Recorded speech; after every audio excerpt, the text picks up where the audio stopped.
O ministro, de novo, a gente vai ter que falar dele, né? Aliás, ele ocupa o noticiário desde 2019, eu diria. O ministro do STF, Alexandre de Moraes, marcou para o dia 14 de abril, às 14 horas, o interrogatório do ex-deputado Eduardo Bolsonaro, réu por obstrução de justiça e coação no curso do processo. Eu queria saber que processo.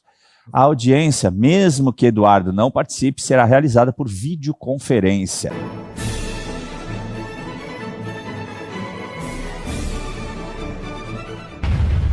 Simplesmente é isso. Perfeito. Concordo. Gênero, número e degrau. Degrau.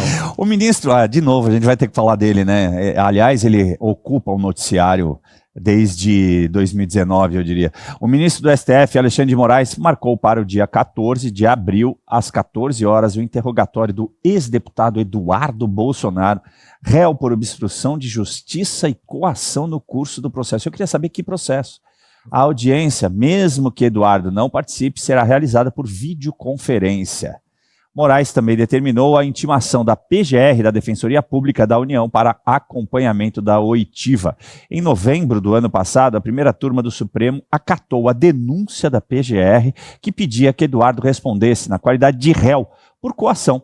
O procurador-geral da República, Paulo Gonet, argumentou na denúncia que Eduardo, aspas, empenhou-se de forma reiterada em submeter os interesses da República e de toda a coletividade aos seus próprios desígnios pessoais e familiares, fecho aspas, e blá, blá, blá, blá, blá, blá, blá.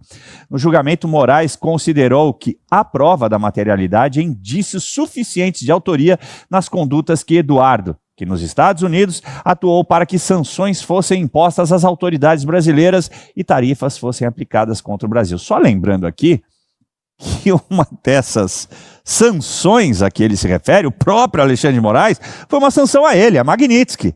Então, só por aí, todo mundo que nos assiste deveria entender que ele é suspeito para julgar esse caso agora, mas jamais ele vai se autodenominar suspeito. E por falar em Moraes, a defesa de Jair Bolsonaro respondeu a uma intimação do ministro, afirmando que o ex-presidente não tinha ciência prévia da gravação realizada por terceiro durante evento ocorrido no exterior, fazendo referência ao vídeo em que Eduardo diz que mandaria uma filmagem para o pai, que está em prisão domiciliar e proibido de usar celular e redes sociais. Nós não temos esse vídeo, né, Alemão, do Eduardo?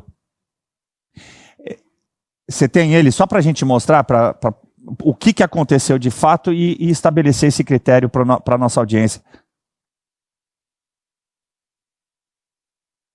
Beleza. Tranquilo. Ele colocou, não tinha som, nós vamos preparar e mostrar para vocês, porque eu quero que você entenda que o Alexandre de Moraes está se baseando naquilo que ele tem feito corriqueiramente, que é a possibilidade de alguém cometer uma infração sobre algo que ele determinou como cautelar. Isso não existe no ordenamento jurídico brasileiro.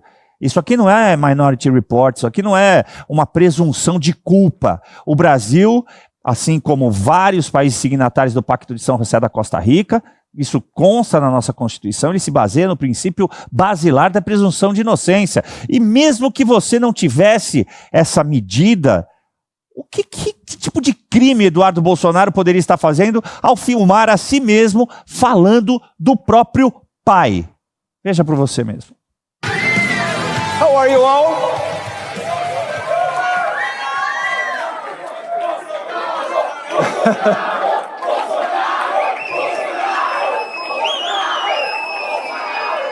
Do you know why I'm doing this video?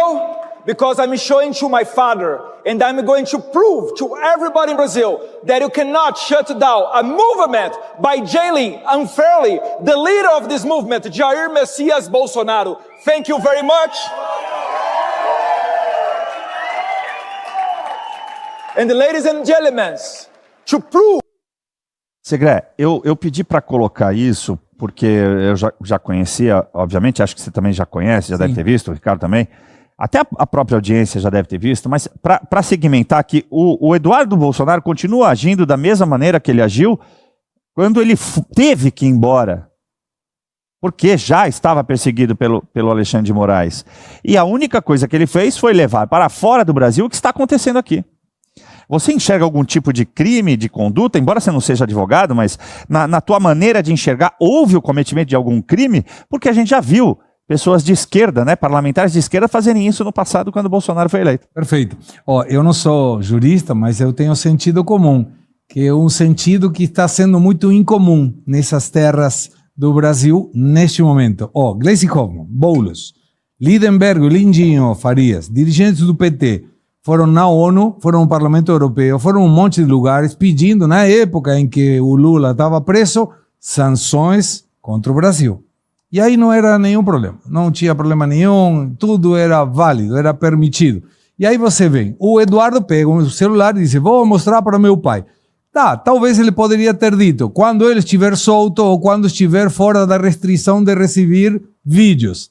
É uma panaquice pedir explicações de um vídeo sendo feito dizendo, eu quero mostrar para meu pai, eu vou mostrar para meu pai. Aí eu iria, se fosse Eduardo, eu aceitaria participar. Ô, senhores, total, ele já está para lá da importância do Moraes. Senhores, vocês são muito limitados, eu entendo, mas eu falei que vou mostrar e eu pretendo mostrar quando você, Alexandre de Moraes, permitir. Eu já fiz o vídeo, agora só falta a permissão, mas o vídeo está pronto. Eu não falei que ia mostrar hoje ou que alguém ia levar. Qual é o problema? Pronto, acabou. Perfeito. Acabou. É complicado, né, a gente pensar dessa maneira lógica diante de algo como eu tratei no editorial inicialmente, onde a lógica já não existe mais, né, Ricardo? Existe um soberano, que a meu ver é o Alexandre de Moraes, e que está decidindo sobre a exceção a todas as legislações. Então ele aplica não só ao Eduardo Bolsonaro, como vem aplicando ao próprio pai, uma série de cautelares, uma série de medidas que não são encontradas no ordenamento jurídico brasileiro, mas que ele se baseia na sua própria jurisprudência, ou seja, em decisões anteriores dele mesmo. Não tem como dar certo um negócio desse. Não tem como dar certo, e você fez uma referência aqui na tua fala a um filme chamado Minority Report, Isso. que tem lá dentro do filme, que é um filme bem bacana, uma divisão pré-crime, onde se imagina ali, na lógica do filme, um crime que vai acontecer e se age antes do crime acontecer. Eu acho que o Alexandre de Moraes está se baseando nisso. Porque qual foi a obstrução de justiça que o Eduardo Bolsonaro, nos Estados Unidos, fez em algum processo aqui no Brasil? Exercendo lá nos Estados Unidos o seu direito de cidadão. Qualquer um de nós poderíamos ter feito isso, indo ao governo americano, ou, como o Segré bem falou aqui, que são fatos do passado, indo ao parlamento europeu, como aconteceu com membros do PT e do PSOL, quando Lula estava preso. E ninguém prendeu ninguém acusou de obstrução de justiça, nem Gleisi Hoffmann, nem Boulos, nem ninguém naquele momento.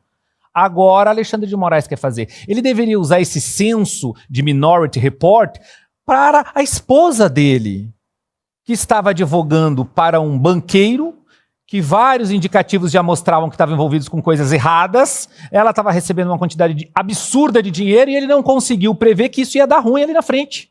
Pô, Alexandre, vamos usar esse poder de Minority Report dentro de casa, com a patroa. Acho que valeria a pena ali, porque ali a coisa foi grande. O cheiro de que tinha coisa errada, não sei se teve, acredito eu, na minha opinião, que tem grande probabilidade de sim, mas a sua esposa estava defendendo um cara que está enrolado até o pescoço. E aí não houve esse mesmo senso. Eu acho que Eduardo Bolsonaro usou o direito que ele tem de cidadão, usar os recursos que ele tinha para ir no parlamento americano, o acesso que ele tinha para falar com então o presidente Donald Trump, para mostrar o que estava acontecendo com ele, com o pai dele, com vários outros cidadãos aqui no Brasil. Não vejo, na minha opinião, nenhum crime. Perfeito.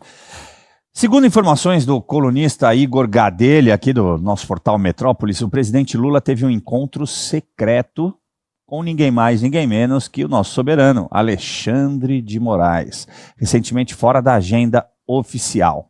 A conversa aconteceu há poucas semanas, no início de março, logo após o vazamento de uma série de materiais extraídos do celular de Daniel Vorcaro, ex-dono do Banco Master.